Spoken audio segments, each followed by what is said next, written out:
আমিরে জামাত বাংলাদেশ জামাত ইসলামের আমির জননেতা এই সময়ের সবচেয়ে আলোচিত এবং আকর্ষণীয় নেতা ডাক্তার শফিকুর রহমান বাংলাদেশের কুষ্টিয়ায় সফরে গিয়েছেন। তিনি যে প্রোগ্রাম করেছেন, যেখানে বক্তব্য দিয়েছেন, ঐতিহাসিক বক্তব্য দিয়েছেন এবং প্রোগ্রাম স্থল লোকে লোকারণ্য, চমৎকার দৃশ্য, অবাক করার দৃশ্য, সাজানো গোছানো দৃশ্য।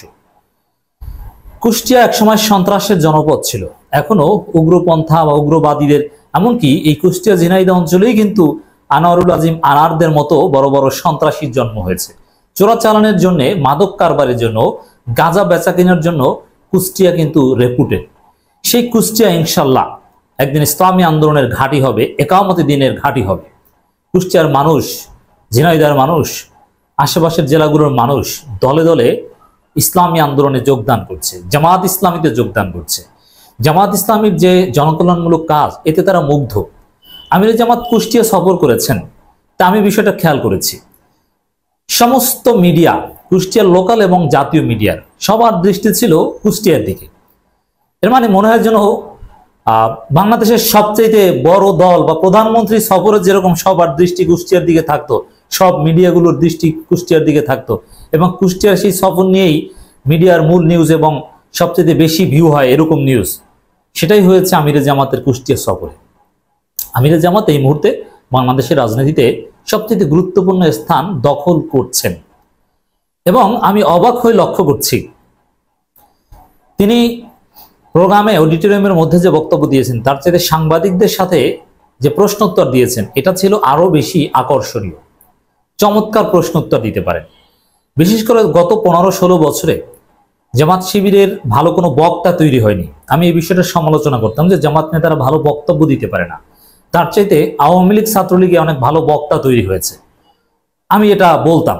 হ্যাঁ, এক সময় বক্তা সবচেয়ে বেশি ভালো ছিল জামাত ইসলামীতেই, শিবিরেই, কিন্তু গত 15-20 বছর যাবৎ ভালো কোনো বক্তা তৈরি হয়নি। কিন্তু আমিরে জামাত চমৎকার বক্তব্য দেন। বিশেষ করে সাংবাদিকদের যে কোনো প্রশ্ন উত্তর অত্যন্ত সিম্পলিফাই করে, ট্যাক্টফুলি যেভাবে উত্তর দেন, এত সুন্দরভাবে, এত স্মার্টলি সাংবাদিকদের বিভিন্ন ক্রিটিক্যাল প্রশ্ন মোকাবেলা করা বাংলাদেশে খুব কম রাজনীতিবিদদের দক্ষতা বা যোগ্যতা আছে। কত কঠিন কঠিন প্রশ্ন কত সুন্দরভাবে উত্তর দিচ্ছেন। আজকে দেখলাম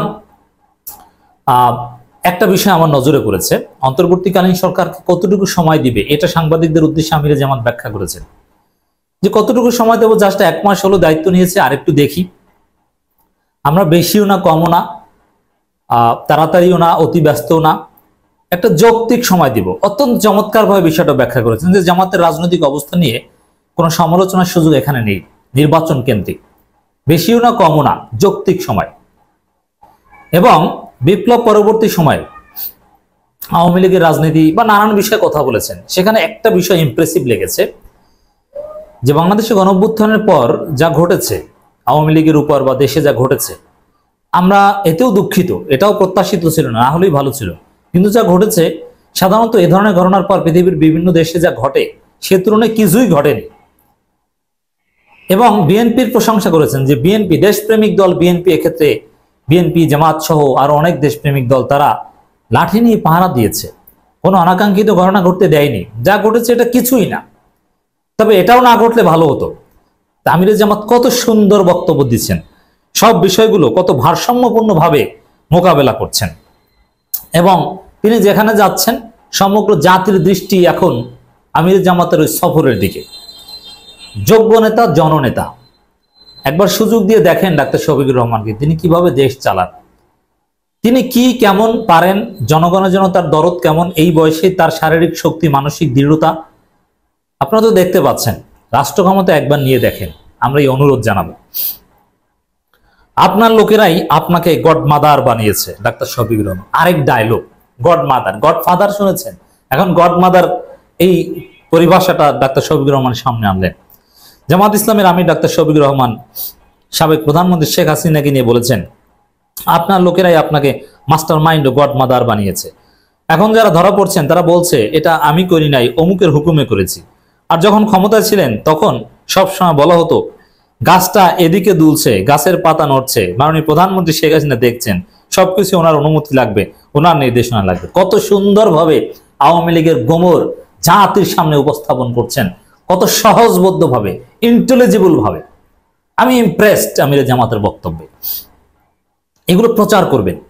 আমির জামাতের প্রত্যেকটা বাণী বাংলার প্রত্যেকটা ঘরে ঘরে পৌঁছে দেওয়ার চেষ্টা করবেন। মানুষ ইমপ্রেস হবে, জামাত ইসলামীতে যোগ দিবে, জামাত ইসলামীকে ভোট দেবে ইনশাআল্লাহ। রোববার 1 সেপ্টেম্বর সকাল 9টায় কুষ্টিয়া জেলা জামাতের আয়োজনে বৈষম্যবিরোধী ছাত্র আন্দোলনের শহীদ পরিবারের সদস্যদের সঙ্গে মতবিনিময় সভায় প্রধান অতিথির বক্তব্যে তিনি কথা বলেন। অনুষ্ঠানে উপস্থিত হওয়া আন্দোলনের শহীদদের 14 পরিবারের হাতে 2 লাখ করে মোট 28 লাখ টাকা তুলে দেন। মানে কত লাখ যে টাকা, কত কোটি টাকা হয় শেষ পর্যন্ত। দেখেন, আমরা ধারণা করছি প্রায় 1000-এর শহীদ কমপক্ষে, বিস্তারিত তালিকা আসে প্রায় 1000। মানে 1000 জনকে যদি 2 লাখ করে টাকা দিতে হয়, কি পরিমাণ টাকা লাগে। জামাত ইসলামী চাইলে পদ্মা সেতুর মধ্যে কয়েকটা সেতু করে দিতে পারে। এই ধরনের সক্ষমতা সম্পন্ন দল। তাদের শহীদ ফান্ড আছে, আরো নানানভাবে তারা দিতে পারে। তাদের একজন রিক্সা চালকও দিন শেষে 10 টাকা দেয় বা মাস শেষে 10 টাকা দেয়। একজন দিন মজুর জামাতের কর্মী টাকা দেয়, আর অন্য সবাই টাকা ভাগ করে নেয়। এই জন্যই আল্লাহর পক্ষ থেকেই জামাতের সামর্থ্য, সক্ষমতা এত টাকা দিতে পারে। পদ্মা সেতু বানানোর মতো সক্ষমতা তারা রাখে সাংগঠনিকভাবে। জামাতের আমির ডাক্তার শফিকুর রহমান বলেন, কেমন শাসন করলেন? বললেন, বাংলাদেশ উন্নয়ন রোল মডেল, বেহেশতি বাগান। তাহলে 15.5 বছরের মাথায় এভাবে আপনাদের দেশ ছেড়ে পালাতে হলো কেন? কুষ্টিয়া জেলা আমির অধ্যাপক আবুল হাশেমের সভাপতিত্বে জেলা সেক্রেটারি সুজাউদ্দিনের সঞ্চালনায় সেখানে আরো বক্তব্য রাখেন যশোর কুষ্টিয়া অঞ্চল নির্বাহী সদস্য মোবারক হোসেন। এই মোবারক হোসেন জাতীয়ভাবে অত পরিচিত নয়, কিন্তু জামাত ইসলামী রাজনীতিতে ঠান্ডা মাথায় সিগনিফিক্যান্ট রোল প্লে করে যাচ্ছেন, চমৎকার ভূমিকা পালন করে যাচ্ছেন।